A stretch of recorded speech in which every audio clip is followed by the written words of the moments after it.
হ্যাঁ করার পর কি বুঝা যাচ্ছে এসে কাল বিকালে তুলি দাও কাল বিকালে আর 10 দিন বয়স হয় না আপনি দেন, আপনি ভালো করে দেন গাছটা। আমরা তো যে বাহুবলী কোম্পানি থেকে আসছি, আমরা আপনাদের তো এই কোম্পানিতে আছি। তো মূলত আমার কথা হলো যে বাহুবলী যে গাছছেন, কতটুকু জমি গাছছেন? মনে করেন 2 জন গাছ, 2 টন। আরো গাড়বেন? আর কারো আমার ছেলে এই বাহুবলী গাড়বেন? হ্যাঁ বেশি আছে করে বেশি আছে। তাই যে গাছছেন, বীজ টিস মাছ যায় নাই তো? না খুব ভালো হয়েছে তো। দুইটা একটা গাছটা আগে ফেলা দিচ্ছে, শতকরা 2-1টা, মানে সেটা আগেই বাঁচিয়ে রাখছেন। বাঁচিয়ে রাখছি। জাকিয়া 5টা গাছছেন, তাতে কি বীজ ভাঙা বের হয়েছিল? না না বেশি ভাঙা মানে বেশি ছোট, মানে ছোট কি কয়েকটা দানা পাইছেন? ওই দানা করে দিলাম 5 থেকে 4 দেন, আর এবার 4 দেন থেকে একের একের করতে হবে। জি কারণ 2 বুটার মাটি কালার মতো চিট করে থাকে। জি। কথা না খেলাম না না অবশ্যই ঠিক আছে।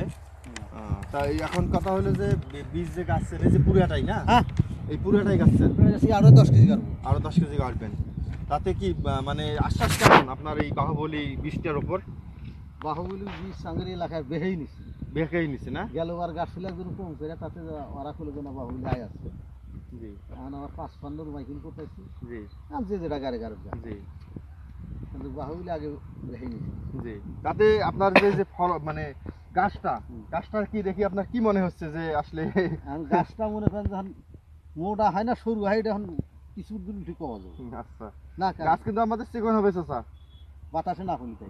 গাছ ভাঙবে না, আমাদের হবে ফাইবার আকৃতির, মানে গোটটা যে আমাদের আছে শিকড় দিয়ে একটা জাম লাগবে, গাছ আপনার রাবারের মতো ঢুলবে কিন্তু ভাঙবে না, ঠিক আছে?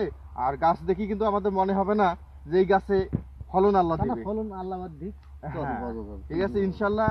চাচা গাড়েন, আল্লাহর নাম নিয়ে গাছছেন, আল্লাহর নাম কইছেন তো বাবা? হ্যাঁ হ্যাঁ ইনশাল্লাহ, সুবহানাল্লাহ কয় গাড়বেন, বিশ্বের কিন্তু হাত নেই চাচা। বিসমিল্লাহ কয় গাছ আল্লাহ বরকতে ভান্ডার তোর কাছে। হ্যাঁ আমরা গাললাম ফল ধরলো না, কি করব? সুবহানাল্লাহ কয় গাড়বেন।